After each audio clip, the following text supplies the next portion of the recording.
Ce soir, alors que les familles se réunissent pour célébrer ce qui pourrait être leur dernier Noël normal, un avertissement solennel résonne dans le silence de cette nuit sainte. Les 3 jours d'obscurité, prédits par d'anciennes prophéties et murmurés par les mystiques depuis des siècles, semblent être à nos portes.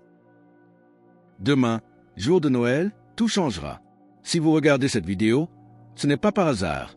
Vous avez été guidé ici pour une raison qui pourrait bien concerner votre survie et celle de ceux que vous aimez.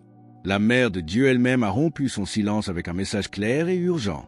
Depuis une semaine, l'atmosphère spirituelle de notre planète a basculé.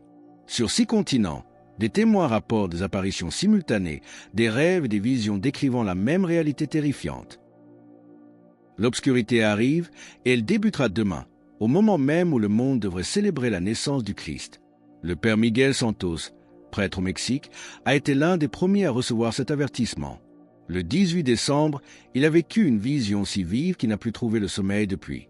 Pour nous aider à diffuser cet appel au réveil, nous vous invitons à participer à cette mission. Si vous sentez l'urgence de ce moment, écrivez « Amen » dans les commentaires. Et n'oubliez pas de cliquer sur « J'aime » pour que cet avertissement atteigne le plus grand nombre. La Vierge Marie est apparue au Père Santos, des larmes coulant sur son visage, tenant 3 bougies noires. Ses paroles étaient sans équivoque. Les jours de miséricorde s'achèvent et les jours de justice commencent avec le lever du soleil de Noël.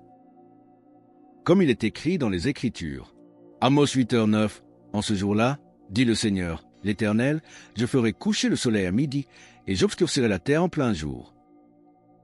Une ombre massive semble s'apprêter à tomber sur la terre, émanant du tissu même de la création. Pourquoi un aîné inuit a-t-il vu l'aurore boréale former une croix géante pendant 3 heures exactement? Et quelle est cette activité solaire inexpliquée que les agences gouvernementales tentent désespérément de cacher au public pour éviter la panique? L'ombre qui s'apprête à envelopper le monde ne provient d'aucun objet terrestre, mais semble émaner du tissu même de la création, comme si la lumière de Dieu se retirait d'un monde qu'il a trop radicalement rejeté. Ces signes ne sont pas des incidents isolés. Dans le Grand Nord canadien, un aîné inuit nommé Joseph Konguk a rapporté que l'aurore boréale a formé une croix massive, restée visible pendant exactement 3 heures le 20 décembre. Une voix dans sa langue natale lui a alors ordonné de préparer son peuple pour 3 jours sans soleil, où le mal marchera librement sur la terre. Pendant ce temps, les astronomes documentent secrètement une activité solaire inhabituelle qu'aucun modèle scientifique actuel ne peut expliquer. Le champ électromagnétique du Soleil fluctue selon des schémas suggérant que quelque chose de fondamentalement anormal se produit au cœur de notre étoile. Bien que les agences gouvernementales surveillent ces anomalies, l'information a été classifiée pour empêcher la panique générale. Ce qu'ils cachent au public, c'est que ces perturbations coïncident parfaitement avec les textes mystiques anciens. Le « Livre des secrets », un manuscrit prophétique découvert en 1947, mentionne spécifiquement un Noël où le soleil refusera de briller et où l'obscurité couvrira la terre pendant exactement 72 heures. Cet événement y est décrit comme l'ultime avertissement avant la grande séparation des âmes. Hier, le 23 décembre, la situation a pris une tournure dramatique au Vatican. Le pape François a convoqué une réunion d'urgence avec ses conseillers les plus proches, dont ils sont sortis visiblement ébranlés. Comme l'affirme le prophète, Sophonie 1h15, ce jour est un jour de fureur, un jour de détresse et d'angoisse, un jour de ravage et de destruction, un jour de ténèbres et d'obscurité. Des sources internes suggèrent que le Saint-Père a reçu une révélation confirmant que l'intervention surnaturelle débutera demain. Pendant ces 72 heures, aucune lumière artificielle ne fonctionnera, à l'exception des bougies bénies. Pourquoi l'air extérieur deviendra-t-il toxique pour la vie humaine et quelles créatures rôderont dans les ténèbres pour réclamer les âmes sans grâce? Maria Esponza, une mère de famille vénézuélienne, a reçu des instructions précises. Pourquoi regarder par la fenêtre pendant ces 3 jours pourrait-il mener à la folie ou à la mort immédiate? Il ne s'agit pas d'un phénomène naturel, mais d'une intervention surnaturelle qui servira de test final pour la foi de l'humanité. Durant ces 3 jours, aucune lumière artificielle ne fonctionnera, ni l'électricité, ni les lampes ne pourront percer les ténèbres, à l'exception des bougies bénies. L'air extérieur deviendra toxique pour la vie humaine et des créatures maléfiques erront librement, cherchant à réclamer les âmes qui ne sont pas protégées par la grâce divine. Ce constat terrifiant a été confirmé par Maria Esponza, une mère de famille vénézuélienne qui s'est retrouvée au centre de ce drame après avoir reçu des instructions détaillées sur la manière de survivre. Le 21 décembre, une présence écrasante a rempli sa cuisine, et elle a vu la Vierge Marie, les yeux empreints d'une tristesse infinie. Les instructions étaient d'une précision chirurgicale. Toutes les fenêtres et les portes doivent être scellées hermétiquement. Surtout, personne ne doit regarder dehors pendant ces 3 jours, car la vue de ce qui marchera dans l'obscurité mènera les gens à la folie ou à la mort instantanée. Seules les bougies de cire d'abeille pure, bénies par un prêtre, fourniront de la lumière, et elles doivent être allumées avant que l'obscurité ne tombe. Comme nous le rappelle l'Écriture, Exode 10h23, on ne se voyait pas l'un l'autre et personne ne se leva de sa place pendant 3 jours. La partie la plus glaçante de la vision de Maria concernait ceux qui ne sont pas préparés. La Vierge lui a révélé que beaucoup périront non seulement à cause des créatures rôdant dehors, mais par leur propre désespoir lorsqu'ils réaliseront la gravité de leur condition spirituelle. Ces 3 jours d'obscurité forceront chaque être humain à se confronter à l'état de son âme sans aucune distraction possible. Alors qu'en Irlande, le père O'Brien bénit des centaines de bougies pour des foules qui n'avaient pas mis les pieds à l'église depuis des décennies, pourquoi la communauté scientifique reste-t-elle divisée et silencieuse sur les anomalies solaires? Quel secret la physicienne Elena Rossetti a-t-elle découvert sur la manière dont le Soleil semble répondre à des forces intelligentes inconnues? Partout dans le monde, de petits groupes de croyants procèdent à des préparatifs désespérés. En Irlande, le père Patrick O'Brien a passé la journée à bénir des centaines de bougies pour des paroissiens terrifiés. Il rapporte que son église est bondée depuis l'aube par des personnes cherchant la confession, dont beaucoup n'avaient pas franchi le seuil d'un sanctuaire depuis des décennies. Tous parlent de rêves, de voix intérieures et d'une certitude inexpliquée que quelque chose d'apocalyptique est sur le point de se produire. Pendant ce temps, la communauté scientifique reste divisée et largement silencieuse face aux anomalies astronomiques observées. La doctoresse Elena Rossetti, physicienne solaire à l'Agence spatiale européenne, a accepté de parler officieusement des données inquiétantes recueillies par son équipe. Elle admet que le comportement du Soleil au cours du dernier mois est totalement sans précédent et que leurs modèles prédictifs se sont révélés inutiles. Ce que la doctoresse trouve le plus préoccupant, ce n'est pas l'activité solaire en soi, mais la manière dont elle semble répondre à des forces inconnues. Les changements semblent suivre un schéma suggérant une influence externe intelligente, comme si une puissance dépassant notre compréhension manipulait l'énergie de notre étoile. Lorsqu'on l'interroge sur la possibilité d'une obscurité prolongée, elle admet qu'une telle issue ne peut être totalement exclue.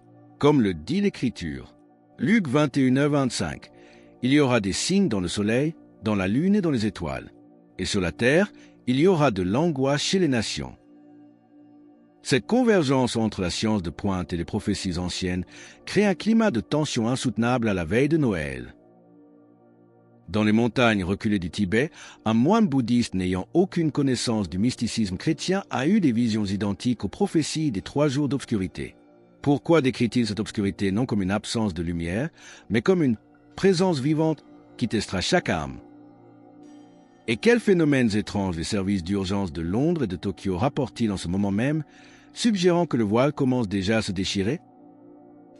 Dans les montagnes reculées du Tibet, un moine bouddhiste nommé Tenzin Norbu a eu des visions qui coïncident parfaitement avec les prophéties chrétiennes, bien qu'il n'en ait aucune connaissance préalable. Au cours de ses méditations, il a vu un grand voile descendre sur la terre, une obscurité totale débutant à l'aube du 25 décembre. Tenzin rapporte que cette obscurité n'est pas seulement une absence de lumière, mais une présence en soi, une force spirituelle qui mettra à l'épreuve chaque âme sur la planète. Cette convergence universelle entre différentes traditions suggère que nous approchons d'un événement qui transcende les frontières religieuses. En ville, l'agitation habituelle des fêtes a laissé place à une tension palpable. Ce soir, les services d'urgence des grandes métropoles signalent des modèles d'activité insolites. À Londres, les hôpitaux voient affluer des patients souffrant d'une anxiété sévère et d'un sentiment de terreur inexpliqué.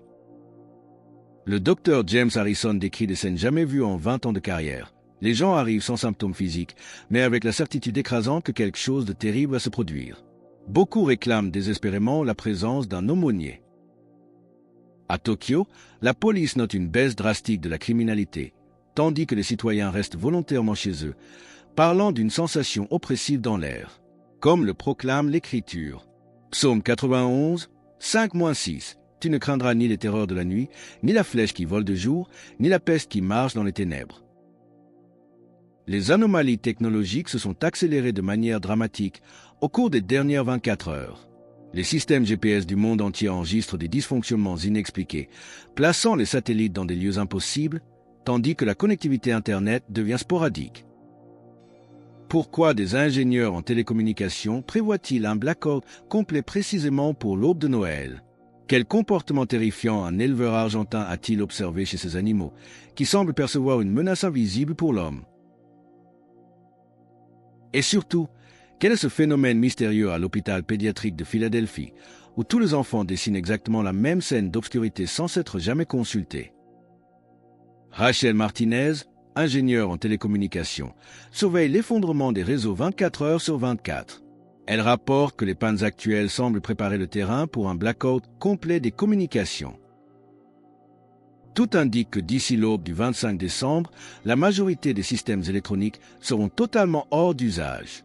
Pendant ce temps, en Argentine, l'éleveur Carlos Mendoza a été témoin d'un comportement animal qui l'a profondément ébranlé. Son bétail a refusé de paître, émettant des gémissements de souffrance inédits, avant de se regrouper sur le point le plus haut de sa propriété, face à l'est, dans l'attente du soleil. Ce phénomène animal est signalé à l'échelle mondiale. En Australie, des oiseaux migrent dans des directions biologiquement insensées, cherchant les montagnes comme s'ils fuyaient un danger imminent. Les biologistes marins voient les baleines et les dauphins s'éloigner des côtes vers les abysses. Parallèlement, à Moscou, les églises orthodoxes sont remplies à craquer.